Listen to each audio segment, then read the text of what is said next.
victim. Or switch the cry.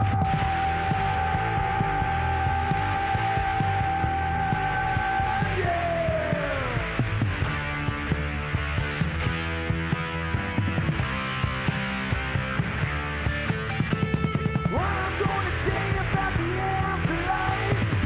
I'm gonna tell you about what happened last night. I'm gonna tell you about my insanity.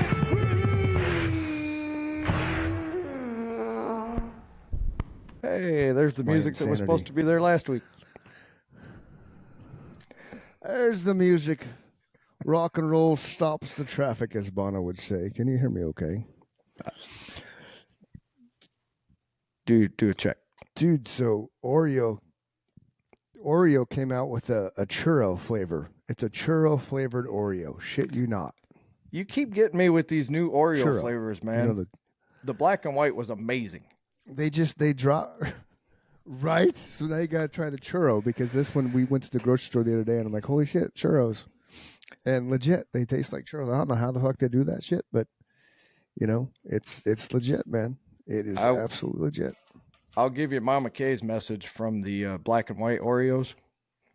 She doesn't care how good they are. When you make the package half the size, she's not buying them. That just pissed her off. Really? Oh, yeah. She said they're the same price as the big package, and they make that little package, and nope, I don't care how good they are. Hard to argue with that. Yeah, she and I chatted a little bit. She's in the Valley of the Sun right now, so. Oh yeah, I keep forgetting to tell you that. If scheduled from. No, I know, because we chatted. So if something's trying to reconnect. I restarted my computer. No, you're good.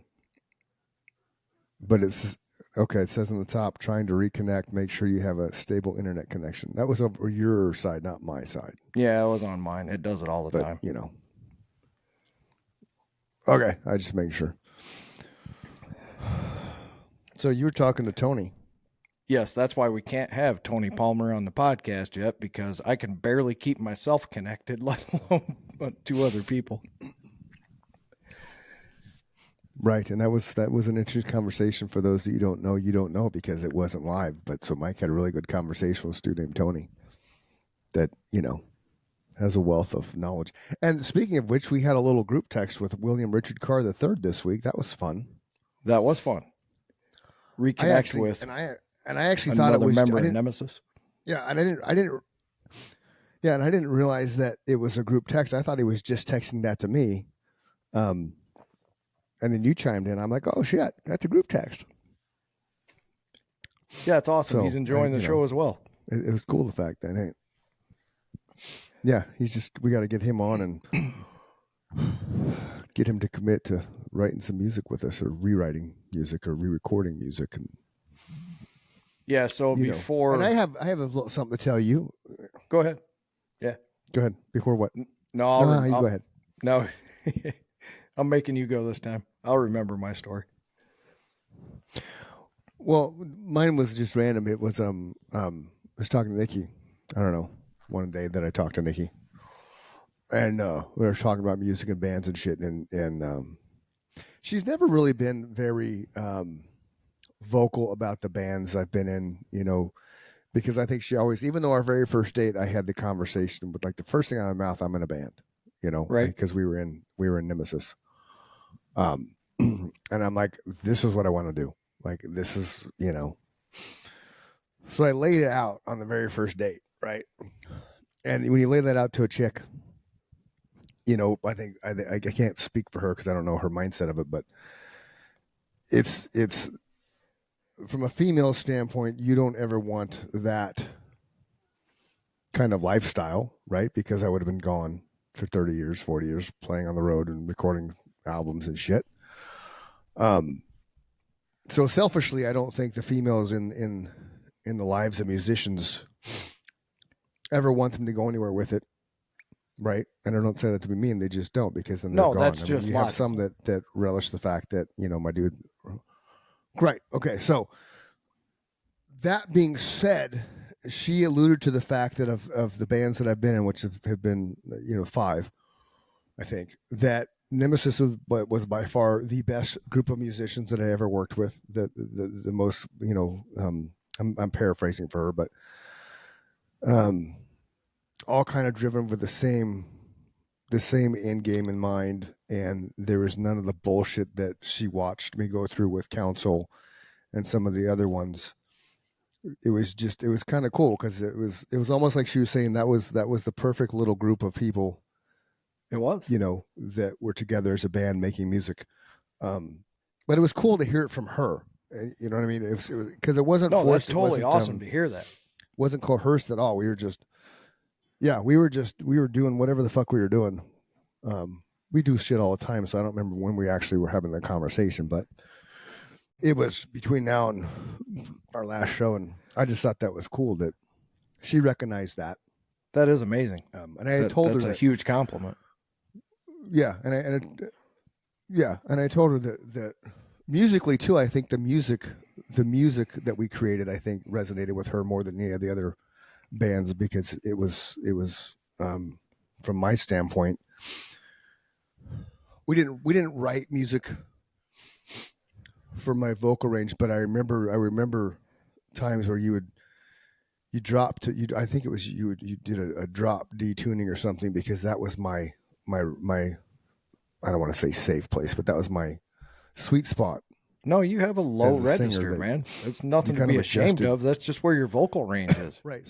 You're not a You're not singing right, in but, fucking opera, man. No. Unless they need a baritone. No, I'm not Miles Kennedy.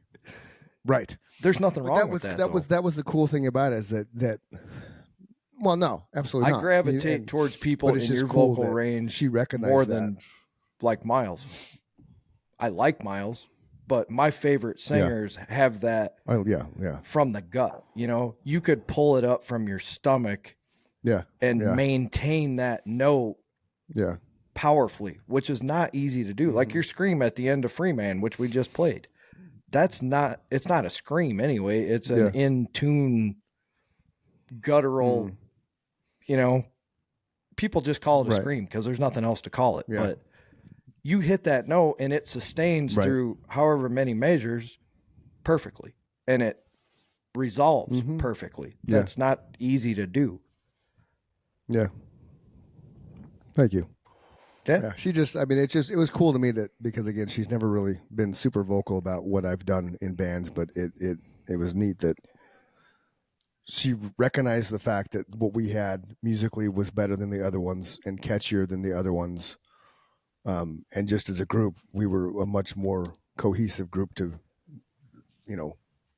be around. And there's no underlining bullshit. There was always underlying bullshit in the other ones, So that was neat. That was cool that she. I can only speak for myself, but selfishly, to me, it's humorous to hear that only because I knew I wasn't good enough to be a virtuoso. I understood that. To quote Hetfield, individually, we're not that great of musicians, but collectively, something magical happens. And that couldn't have applied to us anymore if we tried, because we had a mutual admiration for each other.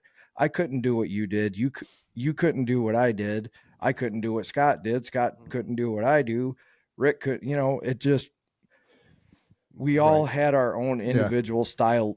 We had our own individual talents and they meshed together. I agree with Nikki. There was some kind of magic that happened there that I think it was a mutual admiration more than anything. It's like we knew we needed each other.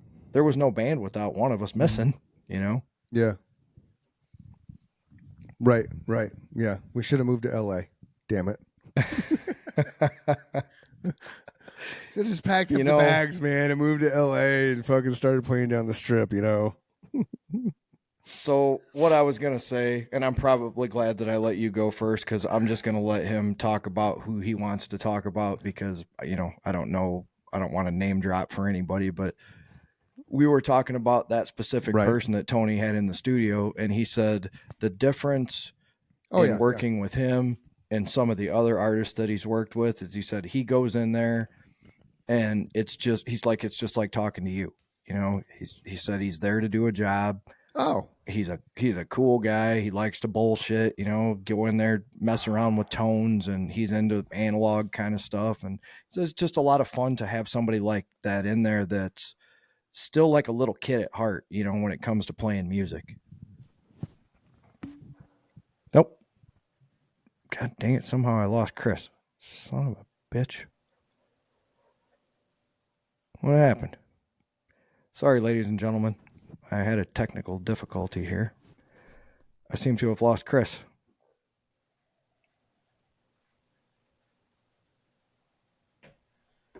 I don't know what happened. Let's see. Sorry. Technical difficulties. I need that screen that, we had back in the day when your television went out and they couldn't get the signal back. I'm going to have to text him, I guess.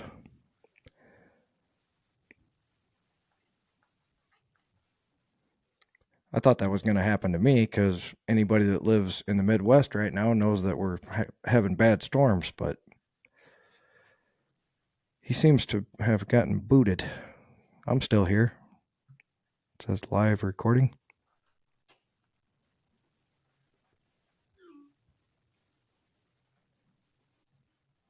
Yep, he's coming back now. Hello. Okay, we got you was back. Was it me or you? No, you got booted. Was it me or was it you? What do you mean I got booted? I think somehow you got booted. I was still here talking to the folks. Yeah, my thing said no internet connection, but I checked all my stuff and all my internet. I have Starlink. I have the fucking satellite. Yeah. Whatever. You're back now. Which is just weird, man. It's all good. I'm back in the saddle again. All good. So, yeah, one of the things that we were talking about before you logged on to hear the conversation, Chris was a behind the scenes. No, not this incident. Yeah. You were a behind the scenes witness to the conversation I had with Tony. One of the things that we were talking about before you logged on there was the different approaches that the three of us took to our path to recovery. And we didn't talk about that specific topic. He just told me what path he took. And it was funny when he talked about going through the 12-step program. It sounded like he had a very similar experience that you did in the beginning, in that you were like, without a few tweaks to this system, this isn't going to work for me. So he ended up going more to a holistic path because he is a Native American. Right on. Yeah, his mother was 100% a Native American. So Konita cool. was her name. He said, I know a lot of Nitas, but I only know one Konita, and that was my mother. So right on. Konita, that's a cool name. That's what I said. I was like, that's one thing I would say that Caucasians, for lack of a better term, have just boring names. Everybody else has really cool, unique names, from Native Americans and even like overseas, like you just like just really cool names. We're, Bob, Dave, Steve, Chris, Mike, I'm literally standing Tony, on the shop floor at work, and I'm not exaggerating at all. I'm standing there. My boss is named Mike. There was a support guy named Mike. Yeah. A guy in the gauge lab named Mike. And if we had the guy who was the electrician, we could have had 5 mics in the same spot. We had 4. So somebody said Mike and 4 people turned around. That's crazy. Turned around. That's awesome. Yeah, pretty boring name. That's kind of like why I went online, like during Good News Arizona, and I searched for Chris Dunhams, and I found, I have like 6 Chris Dunhams on my Facebook friends list that I actively talk to and engage with because, they're all named Chris Dunham. One actually came from Kansas. I don't know if I talked about this, But one lives in Manhattan, Kansas, and he actually came to town. They were doing a West Coast trip, Vegas and Grand Canyon and shit. We actually connected and had dinner and stuff. It was really cool. And he actually listens to the show, which is cool. He followed Good News That's Arizona. awesome. He follows all my crazy things I do, which is neat. Yeah. Another guy yesterday, Alex, I've known him, since I've known him, before, round about time I've known you, and he messaged me out of the blue, hey, man, where can I get your merch? I'm like, what merch, man? He's like, your real estate guy stuff. I'm like, I just order shit and give it away, man. He's like, well, he's like, is there a store or something? I'm like, no, there's not a store. When I run low, I order shit. I said, I'll keep you in mind next time I run low and I order something, and I'll put some stuff aside for me. He's like, oh, that's great, man. Merch. I think he's telling you're missing out on an opportunity. It's the first person's ever asked me for. Maybe, but it's one of those things, man. Like if I order 100 T-shirts and they just sit. No, I know you're a funny guy. You fucking Joe Pesci. I make you laugh. I'm a comedian. Do I amuse you? What? There's do the I inside amuse of the churro. Do I amuse you? Am I fucking funny? And I should recant I have a boring name statement because Mama Kay will be mad. She named me after the Archangel Michael, and that means something to her. So it's not boring. It's just very common. Very common. Lots of mics. Right. I'll get in trouble later because she lives a couple blocks away. Some descendant. Mm-hmm. I was named apparently for somebody in our family line that was in the Civil War. I don't know if I buy that, but whatever. Christopher. You always got to have why would you randomly pick? Yeah, why would Christopher Neal be a random name that you just pull out of the fucking family lineage of some dude that was in the Civil War? I just kind of think that's bullshit. Like whatever, so you're scrolling through the genealogy. Oh, ancestors DNA. What is that? Ancestors DNA thing? 23, Ancestry, whatever the fuck. And 23andMe. Yeah, let's find somebody that was in our. Yeah, let's find somebody that we don't know at all. We don't know his legacy at all because he's been dead for 100 years. That's a good name. Yeah, why not? So, speaking of ancestry, that just triggered a squirrel moment. I wish I could remember who said it, but I listened to too much shit, watched too much shit, whatever. But anyway, I just heard recently, remember when they came out with the thumbprint? Now they got facial recognition for the cell phones. Yep. The guy that was talking on the podcast, he said, well, Apple actually did it best when they came out with that thumbprint scan. And now there's the largest database in the United States of fingerprints. They just got everybody to give up their fingerprint. Oh, shit. Yeah, and my next thought, this podcast was from like 10 years ago. So now I'm thinking, now they have all our retinal scans too, right? Retinal scan. And then like my iPad has it's not a thumbprint, it's a finger. It's on the corner of it. And it opens it up. Yep. So kind of a thumbprint, but not really. Not saying that's what you did, but it's something to think about. Dude, I don't know. Here's how weird that shit is, right? Like Nikki and I, because we did some work on the yard and stuff this week, and like we planted four new trees. We found Shamel ash trees at Lowe's for $50, and it's like you got to jump on that shit because they're great trees when they get grown up. We planted 4 trees, and we added some shade structure to the garden. So all kinds of nonsense we were doing, and then you hate them? Too much wind and fuck your house up. Oh yeah. Okay. I think I now have. I'll have to go. Yeah. What do I have?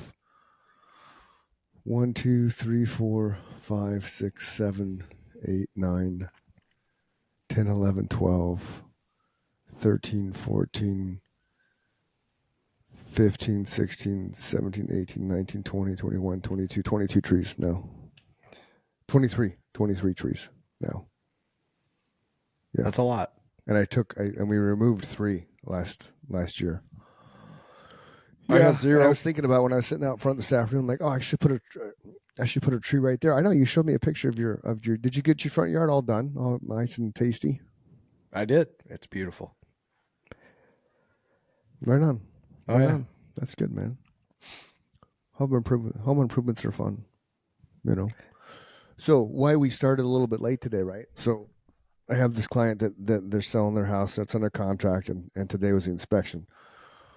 Well, the problem with today being the inspection is my client works in medical field, so she has like 4 12-hour days, right? So put this thing under contract, and the other agent says, "Oh, inspections, Tuesday from 1 to 4." I'm like, "That won't work, dude." I call him back. I'm like, "We got to solve this. We need to find a solution to this problem." I says, "That won't work." I said, "My client, blah blah blah. Her son can't drive. I'm not going to go into details with that.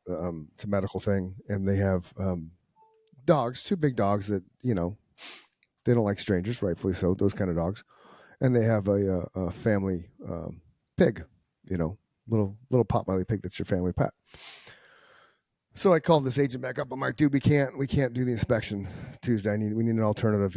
What's a better way to do this? You have 10 full calendar days. Wednesday, Thursday better." So there's 2 of them, husband and wife. He basically tells me to fuck off, for lack of a better way of saying it. And I'm like, okay, that's good to know. Damn. That you're not going to be flexible. Or she has to abide, which she does.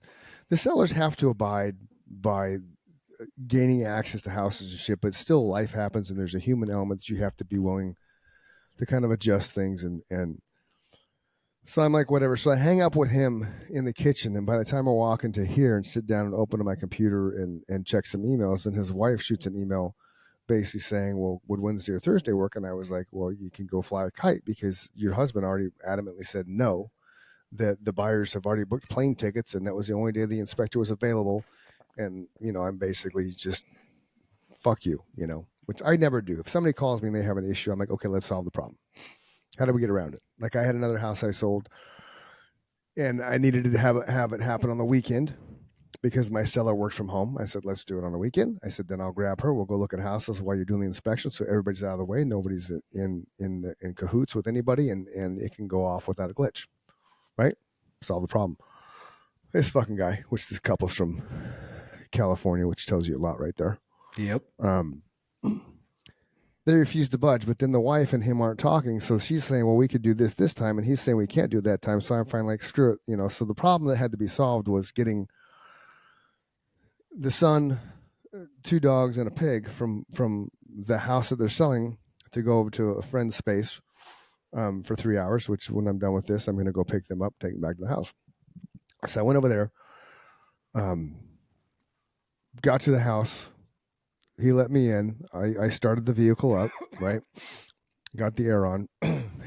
he comes walking out the front door with a pig, like shit you not, carrying a pig like it's a dog. Puts the pig in the back, and he had to chase the pig to get the pig to come into the vehicle. So he puts the pig in, and then the dogs come in like 2 minutes later. They fucking just, and they're I don't know how old they are, but they might as well be puppies the way that they act. So they come in and they jump in the front seat. So I get out of the vehicle. I'm like, what the fuck? There's a fucking dog on the passenger side. Then he jumps over to the driver's side, and the son comes back out. And he's like, guiding them, get out of the front seat, get out of the front seat, get in the back seat. So we get in the vehicle, start driving down the road, and all of a sudden you feel this dog fucking like just coming on the back of my head, and puts his nose up on the back of the head. And so I'm fucking dodging a dog when I'm driving. I'm like, dude, like, come on, man. Are you on the freeway it's like a at this point? 15-minute drive, and I got 2 big dogs and luckily there's no freeway driving, but it was 2 dogs and a pig. And you hear the pig going every now and then, just out of nowhere. The dogs are panting, and they're all, you look in the rearview mirror, they're smiling, they got the tongue hanging, and then like legit, just every now and then it'll be quiet, and I'm like, this fucking dog. So then I text the owner. I was like, okay, operation drop off the pig and dogs was successful, and she messages back with just laughter type, rolling emojis because But that's the kind of shit that I do to go above and beyond, and that's why I wanted to get on at 1:30, and then which ended up working out because Tony called you, so that was cool. Yeah, but yeah. So then everything I got to happens do it for a all reason. again, and then I figured, well, fuck it, I'm not gonna just, yeah. And then I'm like, well, shit, I'm not just gonna. If I stop back at her house and park the white car, get my truck, and then drive to my house. That's going to take another 5 minutes. So I just like, fuck it, I'm just going to bring her car home. So, there you have it. So it makes it easier when I got to go pick them up. I just head to the friend's house, grab them, and my truck's sitting there waiting underneath a tree. Well, as you heard towards the end of that conversation, I'm super glad that I was cool to that guy, because it sounds like I might end up saving a few dollars I knew I would by calling him up. Yeah. He's going to be able to cut some corners. Yeah, because he's going to help guide you to make yeah. Well, to all you people that are into audio engineering out there, this is going to sound silly, but I've been out of the game for a long time. I didn't know that you didn't buy a power amp and monitors and all that. You just buy the monitors and everything's self-contained now. So, there's one advance in technology that I was unaware of. Oh, shit. Yeah, that's what he was saying. And part of that conversation was, wow. He says, you can go that route. Wow. But he said, if I were you, I would buy these things they call powered monitors now, where everything is in the box. So you don't have to buy a power amp. You don't have to buy the monitors. And the bitch of that is not hooking them up or anything. It's that you have to tune your room, because monitors are not like speakers that you put on your surround sound system for your, your TV in your house. Monitors have to be You're tuned. talking like a stage. Well, like even a stage monitor, right? Yes and no. Your stage monitor is, on the floor. It's a wedge. These are put perfectly at ear level, so they're sitting like headphones out in front of you, right? Okay. They have to be at the right height. Okay. They have to be at the right angle. Okay. And they have to be tuned EQ-wise to the room that you're in. What he's saying is they actually make monitors now that have the power amp, the EQ tuning, and all that right inside the box. You just turn them on and it's plug and play and you go. I had no idea. I guess that's my point in my rant here is it's cool to learn stuff like that, and he's been, I didn't know this. He's been constantly in the business ever since we parted ways. So, he's always been going out on tour with different people, and he went out with Styx and REO, I think he said. Styx and somebody. Nice.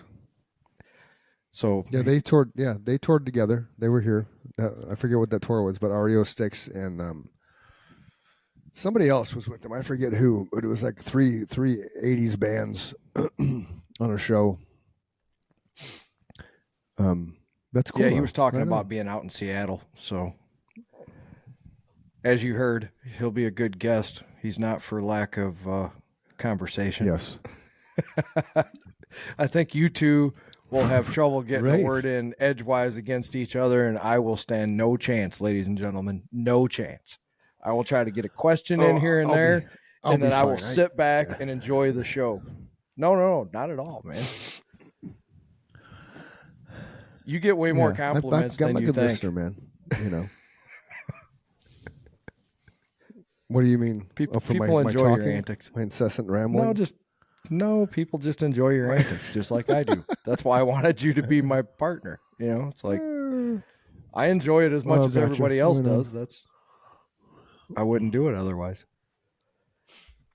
One of the first constructive criticisms by the way, guitar, we got George, was he knows all the chords. Yes. One of the first constructive criticisms we got was, he needs to let you talk more. I said, well, that's never going to happen. So I knew that going into it. That's part of the show. It's like I try and get a question in here and there, and, I let Chris go. He's the front man. That's what people tune into. I'm getting better as we go along, but I knew that going into it. You are. And it was funny that people, that was one of the first things that I heard was, well, he needs to let you talk more. I said, well, I wasn't trying to talk more in the beginning. I'll let you talk as much as you want, man. No. This is long, like the first couple episodes. As much as you want, man. We're talking the first 5 episodes. I was like, I wasn't trying to talk back then. I'm like, he's trying to pull it out of me, and he's got to fill all this space where there's dead air, Damn it. Did I lose you again?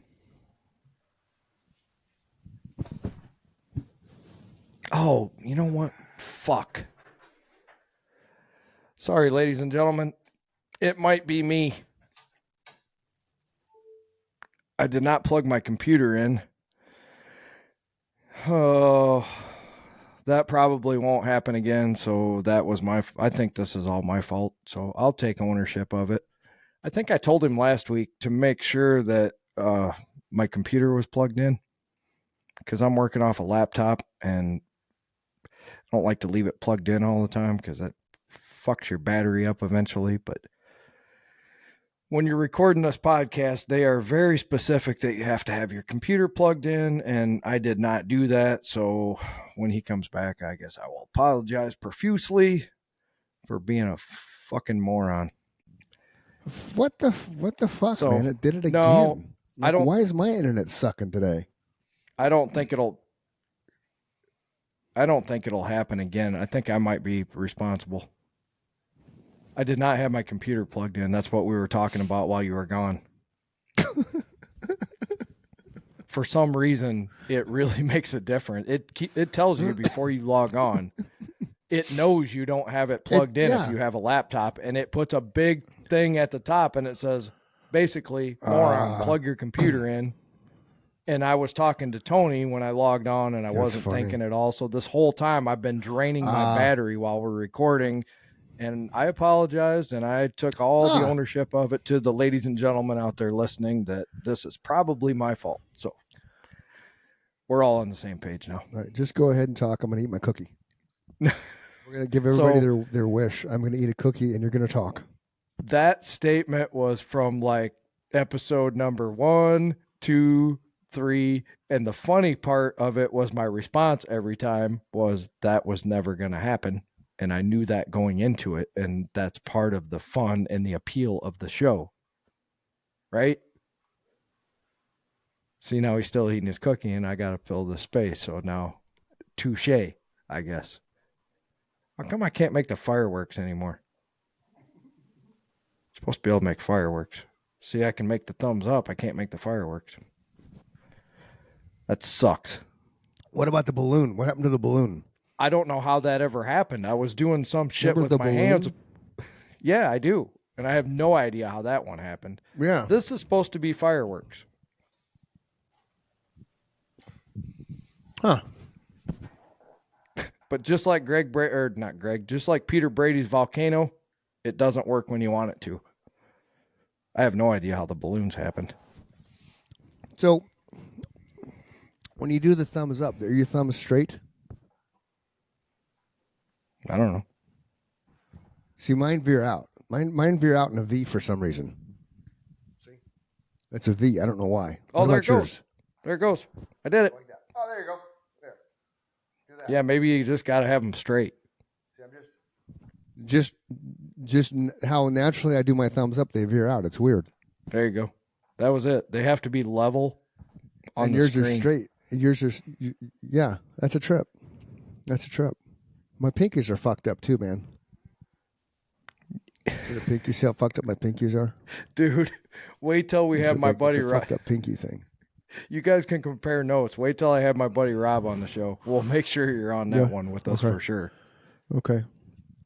We'll do a round little table man thing. Started doing this, and his is fucked. Little up, man started doing that. And I was like, right on. His pinky kind of goes all the way sideways almost. Oh, weird. It's completely jacked up. It's about twice as bad as yours again. Yeah. Huh. Okay. I can't remember how he did it. We'll have to ask him. Interesting.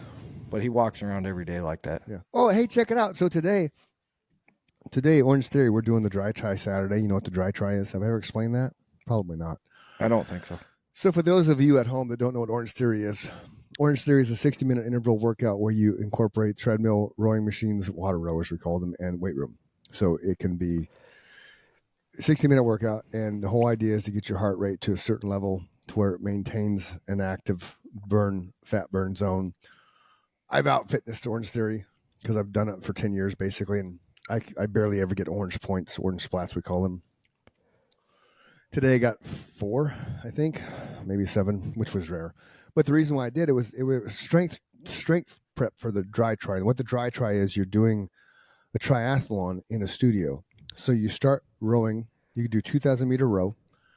Then you go to the weight room. You do 300 body weight exercises, and that could be anything from doing, step ups on a bench. Say you do 30 of those and 30 push-ups, and then 30 burpees. 30 hop overs the bench, 30 crunches, something to where you're basically going to do 30 reps in the weight room. And then when you get done with 300 body weight reps in the weight room, when you get done with those, then you go run a 5K. Okay. Jeez. Like it's legit. And it's not me. Literally. Right. And as fast as you can do it is when you're done. So first time I ever did it, it was like 44 minutes, I think. Let's pull up my app.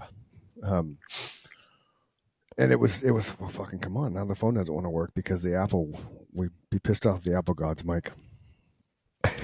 I said nice things about them. That's all I've ever used. Except for a very short time in my life. Right? Yeah. There was a time I couldn't afford you, Steve Jobs. You oh shit, I gotta respond. Greedy bastard. But yes, I do love my Apple. You speak for you randomly talk for a moment. I have to respond to this appraiser. Okay, I'm going to randomly talk for a moment, so it'll be super random. Dear Steve Jobs, why couldn't you have made things cheaper? So poor Mike could have used Apple during the lean times when he didn't have any money. They were lean, Steve. You know, we all wanted that Apple logo, but we had to go to Fry's Electronics and build our own computer. We had to learn, Steve. And that's why we abandoned you through the 90s, the lean times for Apple. It was hard. You didn't think you were going to make it. But you made it through.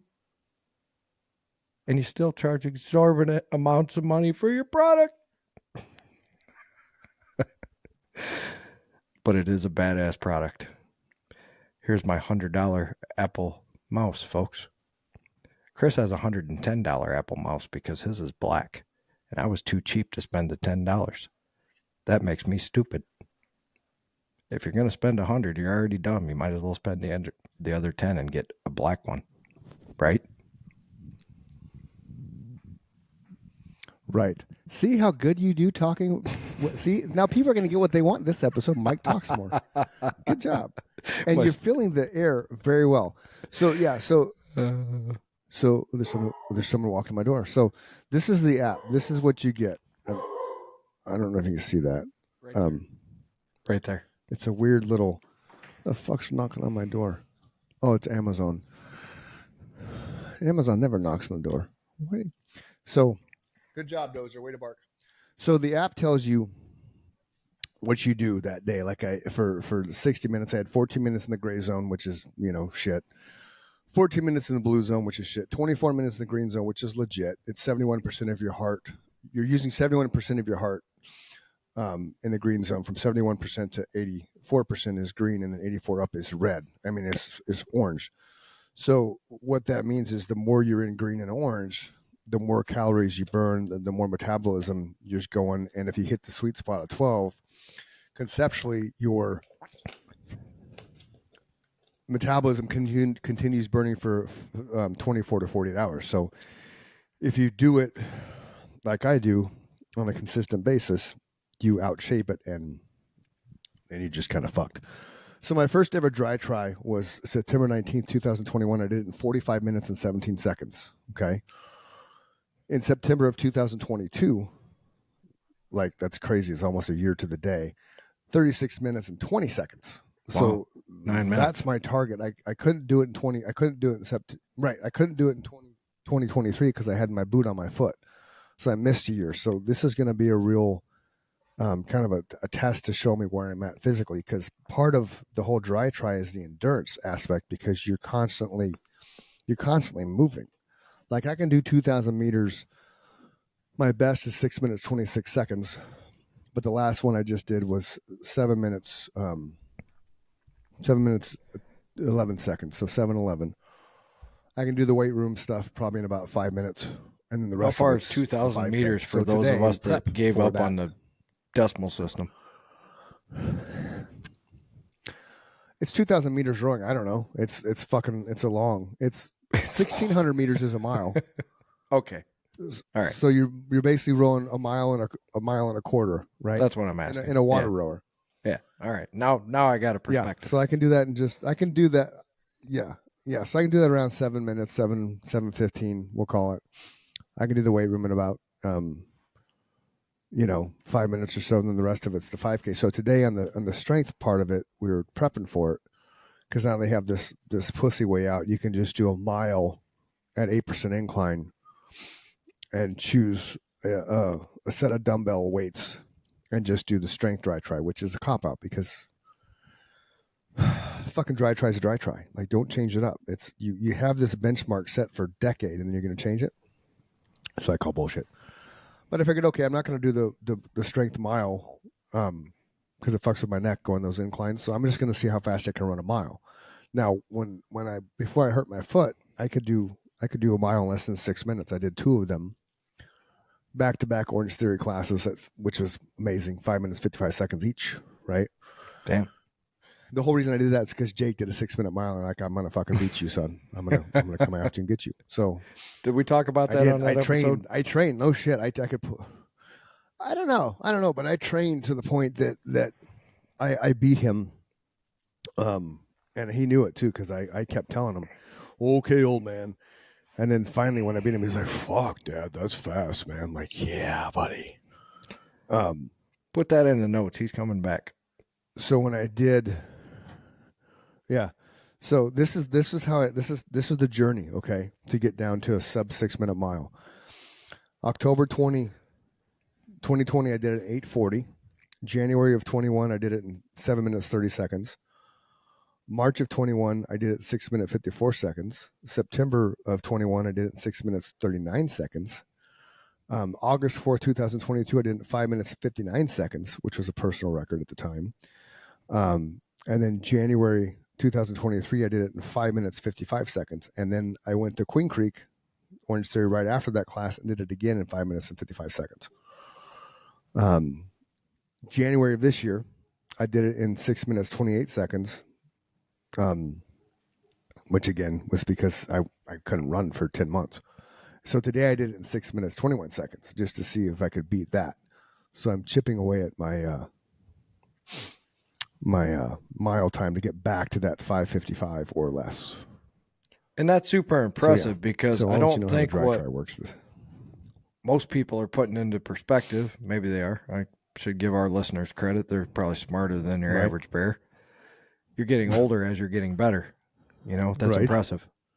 So your body's getting more finely tuned as it's aging, which proves that what you're doing is effective. Which is the trip. No, it just proves that what you're doing is effective. While other people are breaking down, you are actually you are actually seeing the effectiveness of all the other workouts and discipline training that you're doing on a regular basis otherwise. And Rogan talks about this all the time as far as why he has to work out. There's 2 reasons. He wants to extend his life and he has to get rid of his animal instinct, right? So we're males and he's like, testosterone is just blazing through my body all the time, probably at a level that's 1,000 times higher than everybody else. And if I don't work out, I'm impossible to live with. That's not everybody, but there's a lot of guys who could benefit from doing what you're doing if they're angry all the time, if they feel like they're wanting to crawl out of their skin and they're barking down everybody's throat. It's like your body is telling you it has energy it has to get rid of, right? Yeah. Yep. That's what the thing that amazed me was we talked your about time's getting better as you're getting older. That's impressive. Yeah. I never looked at I'll be honest with you, dude, I never looked at it that way at all. Like, that's how unconceited I am. I saw Jake as a target. I'm going to get you. And he's like, I'm like, legitimately, like, I probably don't have text anymore because it was, 2020. But he's like, okay, old man. Because legit, that's when he first got into the Marines. And that's when he was, but I caught him, and then I passed him, and then I beat him. And he just did. He's in San Diego now, drill instructor school, drill instructor boot camp. Awesome. Okay, 67 future drill instructors showed up on the 9th. How many? Right? 67? Yeah, by the 67. By the 11th, 10 had dropped, meaning Wow. Out. 2 days, 10 of them left. He had messaged me, I think at the 9th, 10th, 11th, they did their PFT, which is their physical fitness. I don't know what the order is, but this is how he sent it. 19 pull-ups, held the plank for 3 minutes, 45 seconds, and ran a 5K in 20 minutes, 36 seconds. Right? Oh, Jesus. So I'm assuming it's in that order. Right. Kind of like the dry try has a specific order. Sure. So I can't do pull-ups to save my life. Like I told him flat out, dude, you got me on pull-ups all day long because I don't practice pull-ups. I don't have the grip strength, for pull-ups. Yeah, I could do like a half, maybe. The plank, yeah, the plank. I could beat him in the plank. I've held my best plank was just a little bit over 5.5 minutes. And the running, fuck, like when he was a kid, man, he was pissed off about something. He got in trouble, and Nikki and I forced him to come do a 5K with us. He was so fucking pissed. Not only did he win his age group, he won the whole fucking thing. Really? First time he ever ran a 5K. But I had, he won the whole fucking thing, dude. That's like 21 crazy. minutes and some change, a 5K. And he was, maybe 14, maybe 12, 14 range age. And just, yeah. And he was pissed. I mean, he got in trouble for something, which he very rarely got in trouble. But he got in trouble for something, and so we were being the parents, and punishing him. You come with us, and he's, you could tell he's just like, "Fuck you, Dad." I mean, he didn't say that, but you could tell that was kind of his mindset. And all my little bantering, trying to get him to smile and loosen up, is just like, "Fuck off, well, talk to the hand." And yeah, fucking bat out of hell, dude. And we got done. I'm like, when they're announcing, I'm like, dude, you won the whole thing. But see, once again, you need to run, son. There was a motivation, right? He was pissed off. He didn't want to be there. He was just like, sometimes you have a goal and you don't even know it. He had to get his ass up. Right. Yeah. Sometimes you have a goal and your mind knows, we got his ass up on a Saturday morning. Exactly. Yeah. Exactly. Just like you wanted to beat his my mile. Motivation because I just want to beat him. Yeah, and then I sent him what I did that day. I forget what I did at Orange Theory that day, and he's like, "Dude, you run faster than half the guys here, Dad." I'm like, "Sweet," which says a lot because they're all young 20s because they just are. But it's kind of comical that I'm faster than most of the people in boot camp school. Uncle Sam could still use you. I have that. He could, but he won't let me because I'm too old. Me too. Because I would go. I would totally go. I would love to fucking. They never let me in then, which sucks because they would let me in now. The asshole back then, they're like, "Fuck you, you're not." But now they'd have no problem because when Jake was in boot camp originally, we would get pictures and stuff sent. We were in this group on Facebook and then a parent support group. And they would send these pictures of shit. Like we actually got a picture of Jake doing a drill where he had the gun with the blade on it. I forget what you call that. Yeah, there's a name for it on screen, What the fuck? Yeah, the blade on it, man. Here's the rifle. Bayonet? It's a bayonet. Is it a bayonet? But I think the Marines. The Marines have a specific name for it. You keep talking. I'll look it up. Yeah, the killing machine. Yeah, killing machine. Well, it was like this. He had it like this in the picture. He was screaming, and that was the image we got. So he knew he was doing good because you had no contact. Like the difference between the Marines and all the other branches, when you hit the base, your entire life is in a box, right? And I'm talking everything that you wear is in that box. Your cell phone's in that box. That box gets zip taped shut, labeled, and put away. Fucking Air Force. We had a friend whose kid went in the Air Force. We're going to talk about fucking pussies. No offense, Air Force people. Nothing but respect for you serving the country. But thank you for your service. You go to boot camp. You have these, nice little dorm rooms with a roommate. You're not in a fucking bunkhouse, basically. You get your phone after hours and on weekends. You get leave. You get snacks. You get gift packages and shit. Marines get fucking nothing. You are nobody. You are now a property of the United States government, and they treat you as such from the very first minute you get off that bus to when you graduate. You are straight up a motherfucking owned by the government. So you have none of the liberties that, like, if you sent, like he told us, he called us once after he got there, but I didn't realize he called me. So I had this message, which is gone now, which sucks because I wanted to say it forever. But it was him yelling in the phone like, "Father, this is, recruit J.T. Dunham. Blah, blah, blah, blah. I'm safe and sound. MCRD, sir." Hung up the phone. That's it. That's all you fucking got. And then you have to earn phone. So then, I don't even know how many weeks into it, maybe a month into it, he earned a phone call.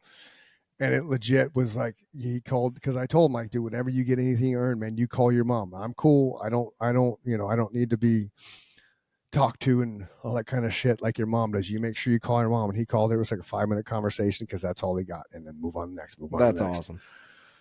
So boot camp for drill instructors is a little different because he's got his own room, which is cool. He's not sharing it with everybody.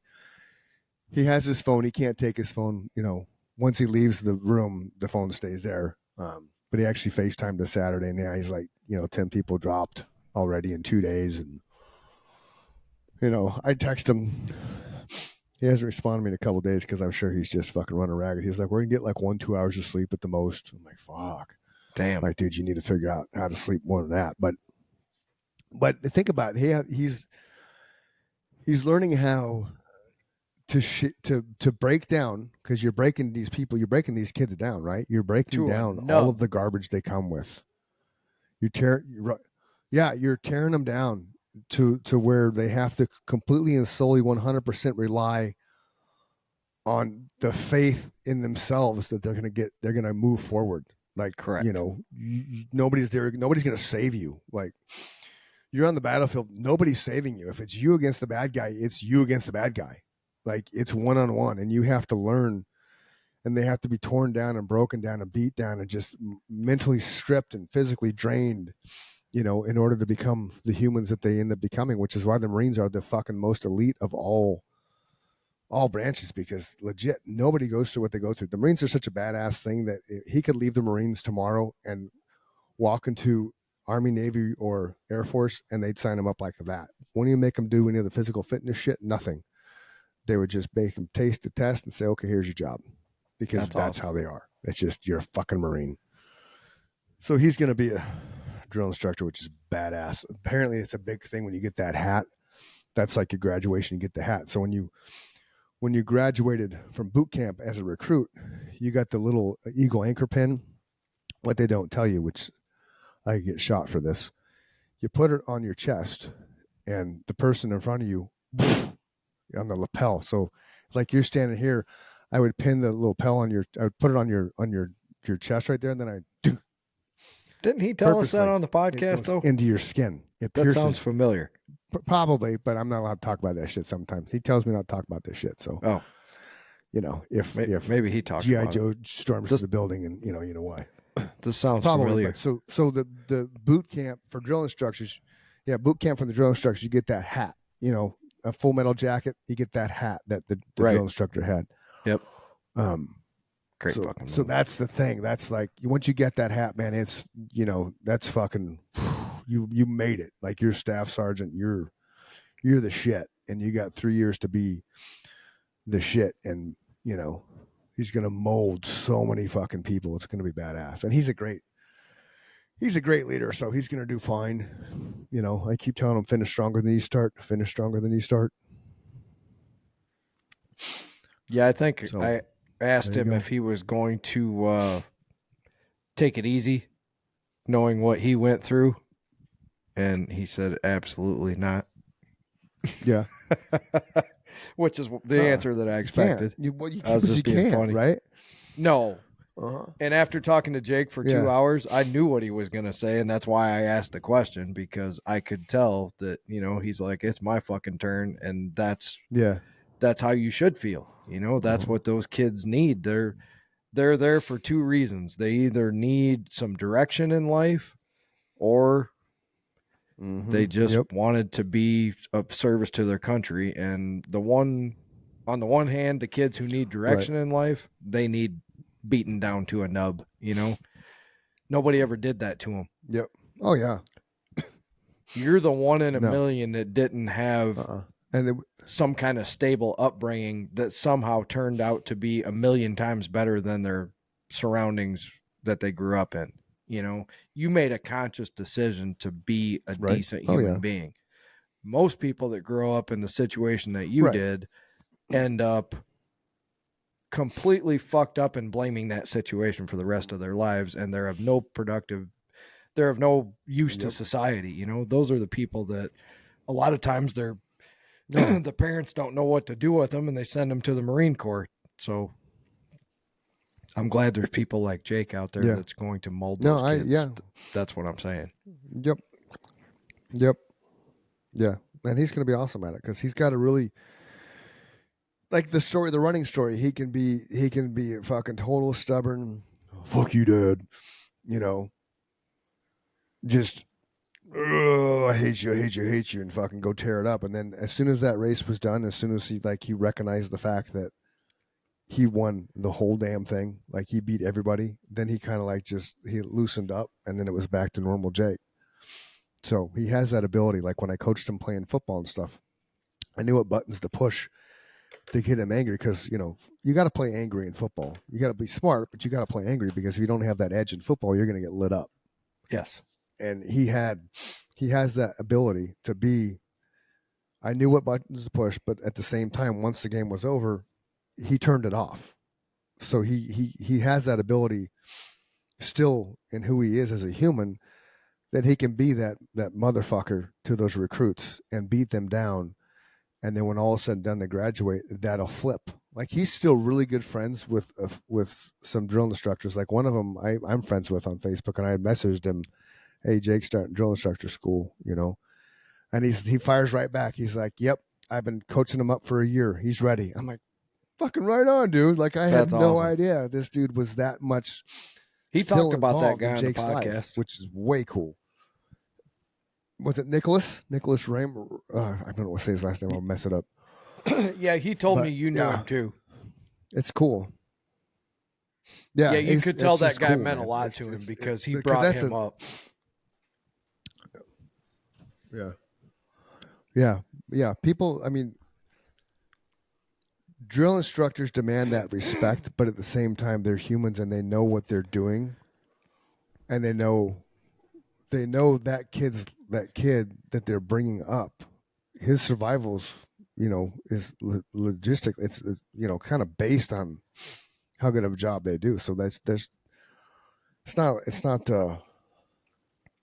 not taken lightly, I guess you'd say. So the connections are there, and I would be surprised if not all of the Marines that are out there right now still have some sort of connection with somebody they went through with boot camp at a superior level, because they take you through the shit, man. But they also build you back up. Once they tear you down, they build you back up. Well, that's the idea, and they turn you into a man. And we could tell the difference if you keep, and we could, and if you keep tearing somebody down, then at some point it becomes gaslighting, right? Yeah, exactly. I can't fuck with you forever. At some point, I got to say, okay, now we're going to start the process of rebuilding you into the man that you're going to become, right? I was just that's how sick my mind is when you said that. I'm like, that's kind of like gaslighting somebody. And then all of a sudden I was chuckling. No, you're right, though. That's not good. Anyway, I like sick humor, folks. I just do. apologize. I'm not a sick human being. I just like sick humor. And probably all the Stephen King books I read. Never apologize. No, I don't. I And say that speaking of sick humor, somebody you have sick humor. It's your humor. Your humor is what it is. But speaking of sick and twisted humor, yes, OJ died. Yep. Which, about fucking time. I don't care what you think about OJ. I think somebody said this exact thing that I resonated with me. He was a great human until 1995. Yes. Like, agreed. Pre-1995, he was a football player. He was the actor. He was the Hertz spokesman. He was larger than life, just charismatic, everything. And then 1995 forward, he was domestic violence, wife beater, and I believe double homicide killer. Even though some people think he paid them to do it, I don't think so.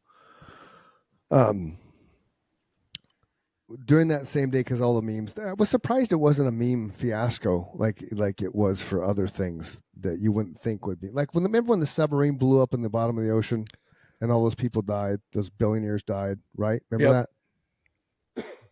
You know what I'm talking about? Yeah, I do. Memes like crazy, right? Like, everybody went off the fucking hook, right? And just poking fun at these people that died, and they're, you know what I mean? I saw maybe 3 for OJ. You know right? why? Did you see the big along? Why? Well, my opinion. I guess a lot of people when I say that are like, "Oh, do tell, Mike, because you're the smartest man on the planet." No, this is my opinion, folks. My opinion is of what you just said. OJ was a hero to not only the black community, but just people who like sports in general up until, what'd you say, 1995? Sure. 95. But then everything changed. And I think there's still that portion of all of us who remember the juice that are old enough to have known OJ as a football hero, right? You and I knew him as a football hero, had his football card, whatever. Mm-hmm. And then he became a murderer. Right. And there's a conflict there, obviously. Now we hate OJ. Well, and between that, he had, right. But if we're going to extrapolate he was that. the physical comedian for all the airplanes. Yes. And he was in the movies. He became an actor. Yeah. But if we go all the way to the billionaires, they were just fucking stupid. They were taking a risk getting in there. They paid a fuck ton of money to have like a 1 in 10 chance they were going to die. Guess what? The 1 in 10 chance came up. I am not getting in that fucking thing for $250,000 and sending me 3 miles to the bottom of the ocean. No. Why? Nope. Put a camera in there. Send that to the bottom of the ocean, and I'll maybe on the boat. I'm not big on boats anymore either, to be honest with you. I just think I've never liked the ocean, man. There's things there to kill you. And if one of the good things about us, one of the good things about us never taking over the world is we would have had to fly in. We'd have had to have flown right over the giant pond. Right. I would have been the guy in the plane in a wetsuit, ready, with a parachute that would float. I would be that guy.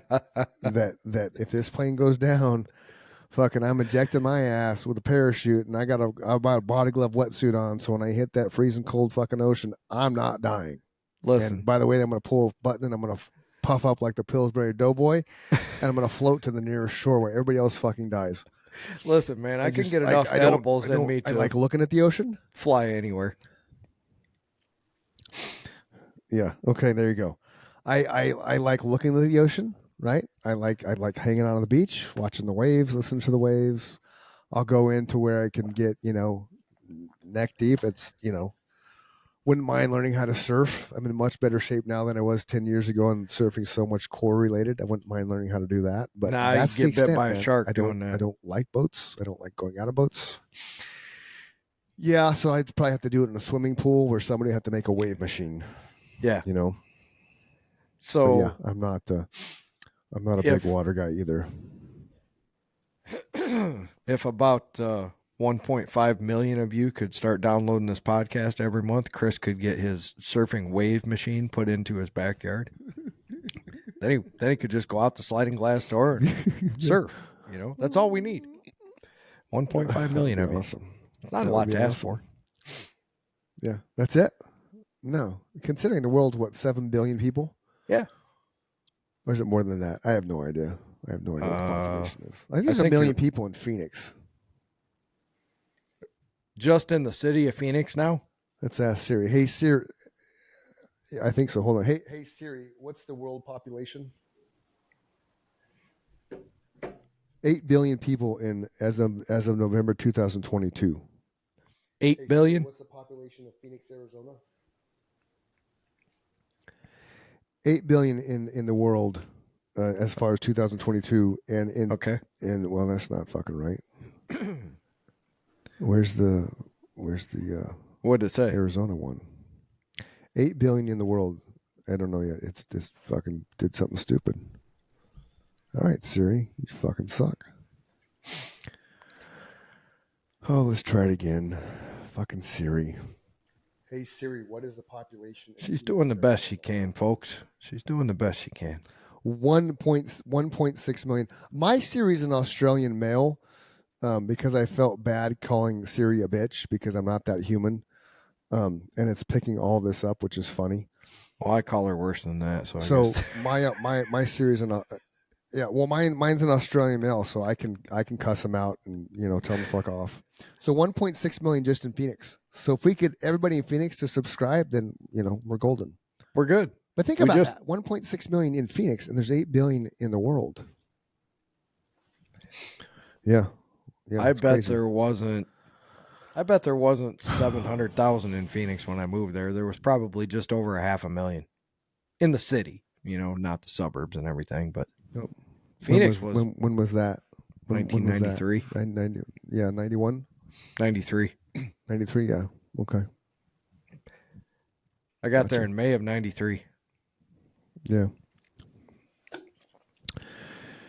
And we wrote Free Man in August of 94. Go figure. Yeah, I got busy According to real the quick putting a lyric sheet band anyway. together. Yeah, you did. You didn't fuck around, man. It was as close to LA as you could get. Yeah. You didn't go to LA because you didn't want to be that, you didn't want to be the pollution. So I told you the other day we should do like dumbest song ever, but then I was thinking about it. There is no dumb song because whoever created that song created it for a reason, and so there's no really dumb song. So I've changed my mind. I don't want to do the dumbest song ever because I meant to ask you what you need to define that, Are we talking like Weird Al? Because then he wins. No, because I don't think Weird Al shit was dumb. I think Weird Al Yankovic's a fucking genius, man. Yeah, I guess, just and that's what I was just gonna say. It's not more dumb. so was, yeah. My thing was more, just kind of like, why did you write that? But then I thought about it. Well, there's nothing.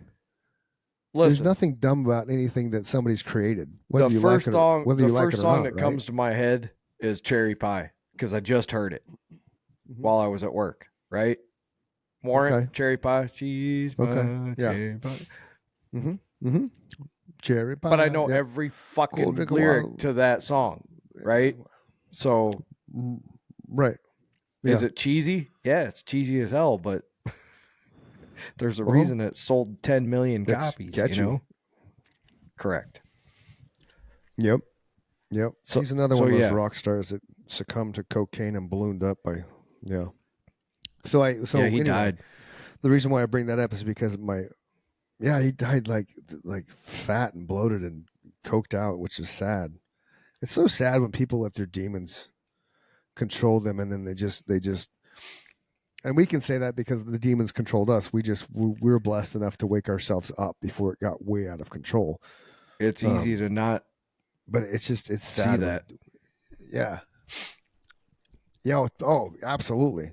It's absolutely. So I did a Google machine, the greatest rock show venues of all time. Oh, I like the rock that. show venues, the places like to play. I didn't, and I just, and it's just, and it was just, I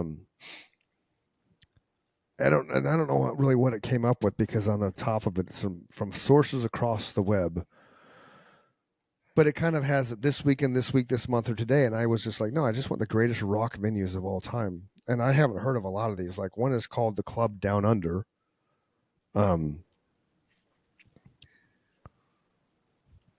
That sounds like something from New York City. It's a place in London. It's a place in London. Yeah, it's a place. Okay. It's a place in London, England. Cutting edge of music from the blues to punk to indie rock. Sex Pistols, The Clash, and more played there. Club Down Under, and then Cafe Wha, WHA Wha. And without it, it's like many of today's legends. It's a former coffee house in Greenwich Village, New York. But it had artists like Jimi Hendrix playing there. You imagine that shit? A little fucking coffee house in the 60s. You walk in and there's fucking Jimi Hendrix. My dad saw him at the Hollywood Bowl in 1968. So that. Nobody Jealous. knew who he was. He opened up for the Jealous. Mamas and the Papas. No shit. Yeah. Like a year Dude, later, that's he crazy. went to London and played all those places you're just talking about, and then he came back to the States, and by late 1969 or early 1970, everybody knew who Jimi Hendrix was. Wow, right on. Place called the First Venue in Minneapolis, Minnesota. It's one of the oldest independently owned and operated music venues in the country. So people In had to Minnesota? come through. There doesn't list who came through. Then obviously everybody knows Minnesota. Yeah, No shit. First Hey. Avenue. It's the oldest. It's one of the oldest independently owned and operated music venues in the country.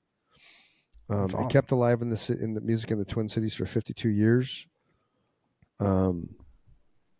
It's not dropping who played there. It originally opened up in 1937. It's not saying what kind of artists they had. Nothing that we would probably know. Madison Square Garden's on here, obviously. That's one of the most famous places in the world. That would be my most sought after destination. Of course, one of the things they talk about. Right, and then one of the main things they talk about, Led Zeppelin at Madison Square Garden, 1973, rocked New York City when they took over Madison Square Garden and sold for 3 sold-out shows. 3 back in 73. That's, in a row. Back then that was... That's where the song Remains the Same came from. Just anybody that has been living under a rock and has not seen the song Remains the Same, do yourself a favor and go watch it. I've seen it. Yeah. Amazing. I've seen it. I just didn't realize it Madison Square Garden. My brother made me watch that when I was a kid. I'm like, what the fuck is this? And of course, yeah. That And movie was cobbled together from those Led 3 Zeppelin. performances. They picked the best performance from each night for the songs that are on there. Cool. Right on. Some place called Rialto Theater in California. Yeah, I've heard of that for sure. Los Angeles. Yeah, Los Angeles. The Crocodile. What the fuck is Not Crocodile? familiar. Seattle. No shit. Not familiar, but Seattle. So you gotta imagine some fucking heavy hitting Seattle bands came through there. Oh, for sure. The Fillmore. We all know the Fillmore. San Francisco, right? Automatically drops. Yep. It was the go-to spot for the psychedelic music and counterculture, including the Grateful Dead, Jefferson Airplane, Steve Miller, and more. Love Bluebird me some Steve Nightclub. Miller. Never heard of this. Yeah, I know you do. His. Correct me if I'm wrong, but his Godfather's Les Paul. You might know something I don't. I'm not sure right? I've ever heard I that. think so. You could be 100% correct. That'd be awesome. I think so. It would be awesome if I was correct. Let's ask Siri. I think we're going to go with it. Who's Steve Miller's godfather? Les Paul, yeah. Les Paul was the godfather of Steve Miller. That's awesome. I've never heard that in all these years. Somewhere. Yeah. No wonder they called him Yeah, Stevie you're welcome. Guitar Miller. Well, I'm done. I'm out. Yep, I'm out. We're George done. is ending Nothing on a else high to see note, here ladies and today. gentlemen.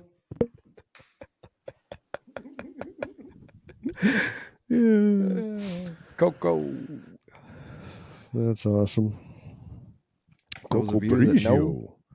No. Where's my thing go? you know. Oh fuck! I hit the wrong. Okay, there it is. You're at the Hollywood Fillmore. Bowl, obviously. You Oh, just yeah. referenced the Hollywood Bowl for your pops. Your pops Yep. seeing Jimi Hendrix. And the mamas and the papas. Red Rocks Amphitheater. That was Oh. the first one of the first what is it? MTV video. Stop. One of the first MTV concerts I ever saw. You know, because MTV, we talked about that. You used to have concerts on Fridays or Saturdays. Yes. Was U2 live at the Red Rocks. That was my first real introduction to U2 as a band. The Ryman Auditorium. I've heard of this. Nashville. Yeah, okay, that's what. Yeah, I was trying to figure out where it was from. The Casbah, obviously, Rock the Casbah, the Clash. Yep. Played there. 9:30 Club. I never heard of that. 9:30 p.m. Club in Washington D.C. Nope. Never heard of it. It says it's the most attended club of its size in the world. Famous for its rowdy parties and hardcore scene. Several of rock's biggest bands have played there. Sounds like we need a gig there. Cool. Yeah. We need to put out some music for us, Michael. We got Rams music. Head Live. Like we do. Rams Head Live. It's when full. This can boost the energy to feel like the stage is surrounded by fans. It doesn't say where it is. That's it. There's just one little box. Rams Head Live. No idea where it is. The Crowfoot is one of downtown Pontiac's most. Oh my God, I can't read today.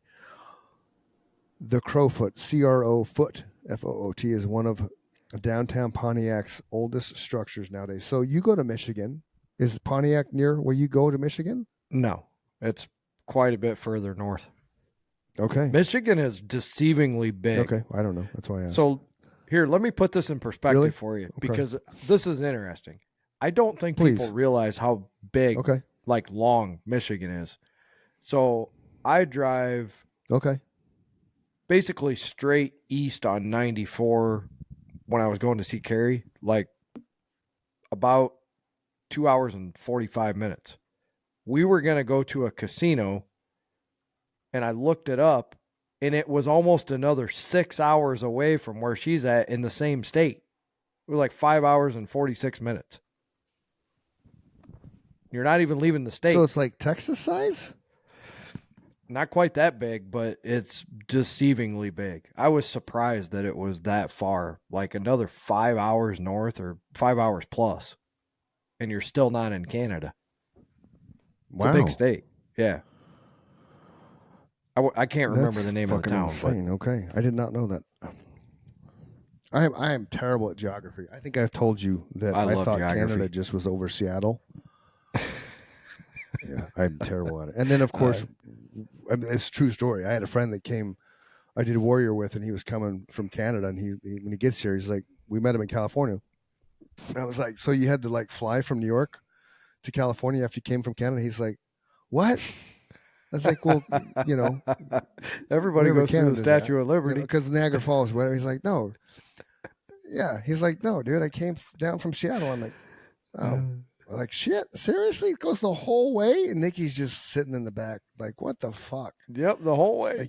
Like, I'm terrible. I'm just terrible. They own it all except Alaska. It's terrible. I really thought it was just, right. I just thought it was up in New York with Niagara Falls. I think I said earlier above Seattle, but that's where Paul came through.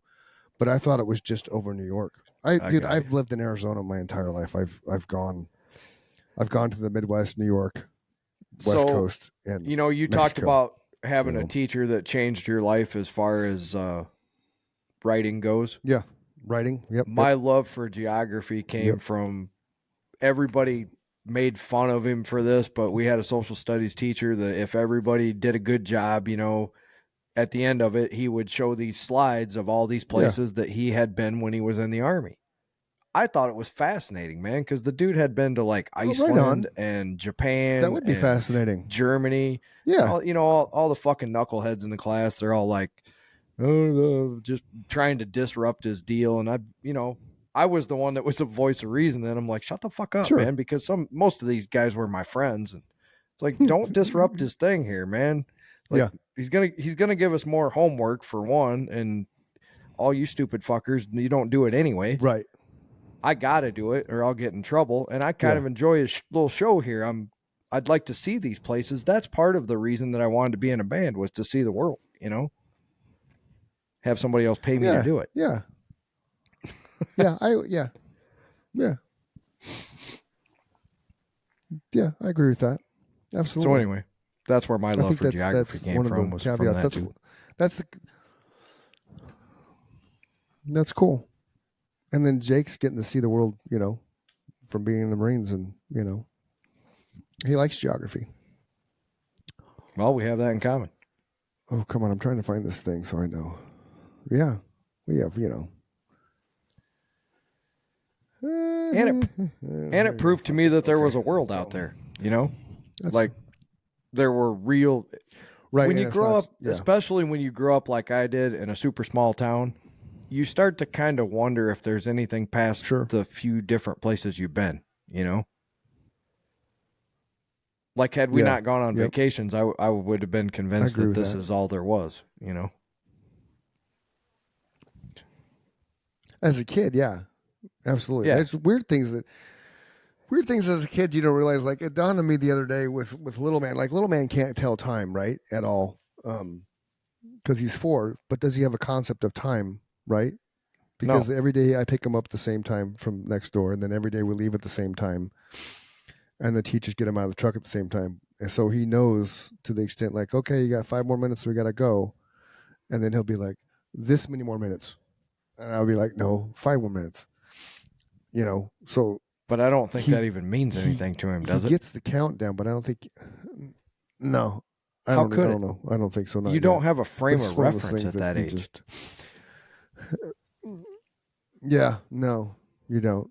I mean, yeah. It's one of those things you think about later. Like, when my kids were little, I didn't think about that shit at all. But with Little Man, it's little nuances that kind of pop in my head. It's like, It's kind of like when I played in Free Man, and he's like, I want Monster Truck Blippy. What did it for me is coming back here, because I remember everything being bigger. Oh, really? Yeah, when you're little, everything's gigantic. Huh. Okay. So, like, I literally live. True. Yeah, that's true. I literally live, like, I don't know, 20 yards from where I was 10 years old, and that block seemed gigantic. And oh, no shit. I didn't. It's not gigantic at all. There's like 8 houses on that little strip there, But that's where I could ride my bike, was that one little block. Through the alley, down Dixie Lane, 2nd Street, bungalow. That's it. That was my whole world. I live out of bounds. I can see inbounds from my front yard. My mom's like, you can't ride over there. That's out of bounds. I couldn't cross 2nd Street. So I live on the out of bounds side of what my once domain was. It's just funny when I'll be standing, like, especially when I smoke cigarettes, I'd be standing out on the driveway smoking cigarettes and looking over at that going, at one time, that was my whole world. I couldn't even come on where I'm standing right now. This was like Russia, it was a foreign land. It's like, wonder what's over there. Wow. That's interesting. That's a trip, man. We never vacationed that much when I was a kid either. My whole world was Tempe. Yeah. Yeah. You remember doing the Play-Doh world maps, like the United States map for at sure. school? Absolutely. You had to make the top. Yeah, all the mountains and shit. That was fun. That was awesome. That was awesome. All right, I gotta bounce. I have to go pick up the 2 dogs, the pig and the son. I just noticed it's 3:47 p.m. and I told them I would be leaving at 4. I can't say I envy you. I totally meant to take a picture or do a video, but I was like, I can't really take a video. That would be kind of, because I mean, they're super cool people and love them to death, but I can't poke fun at it. But just one of those things that people don't think realtors do very much. I do shit that people don't even realize, man.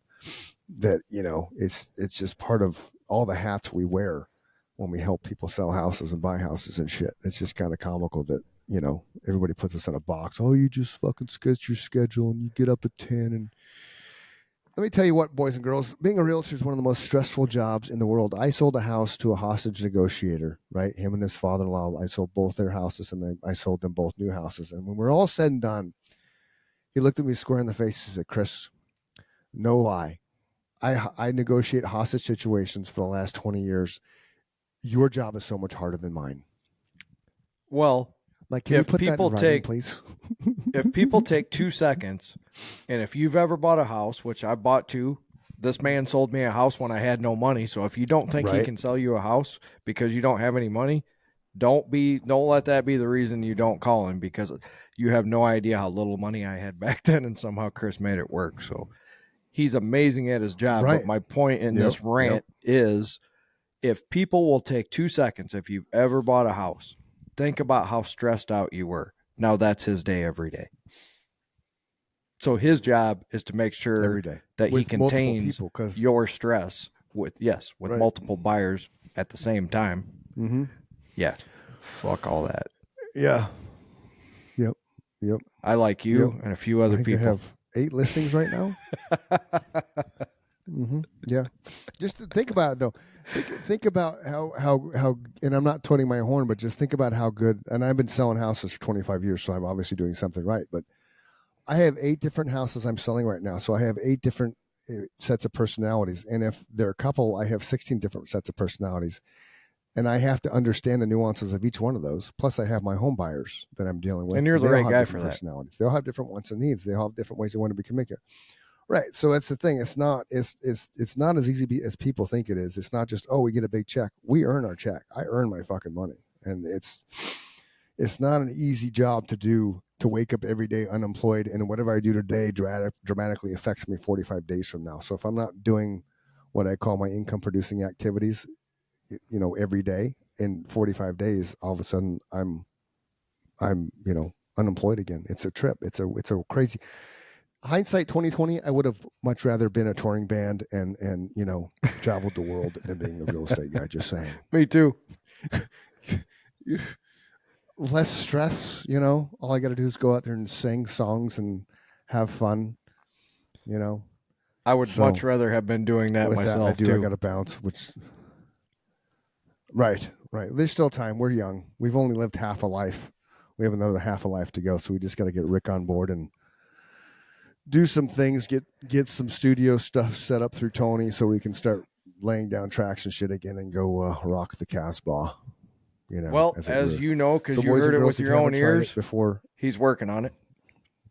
Mm-hmm. I am. Yeah. And boys and girls, go try some churro Oreos.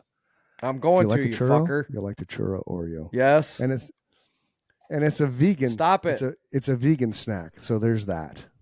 Stop it with your Oreos, man. That's 2 in a row now. Good talking. You too, brother. That's 2 in a row. Thank you, my friend. Good show today. Good talking to you. Sorry. I thought the glitches were mine. We'll blame the glitches on me because it gave you a chance to speak without me chiming in, and that should help the audience that wants to hear you speak more. Listen, you had more cameos today, so we're going to build on that. That constructive criticism was from coming out of your mouth. I knew I should have never said that. It was from 6 months ago. But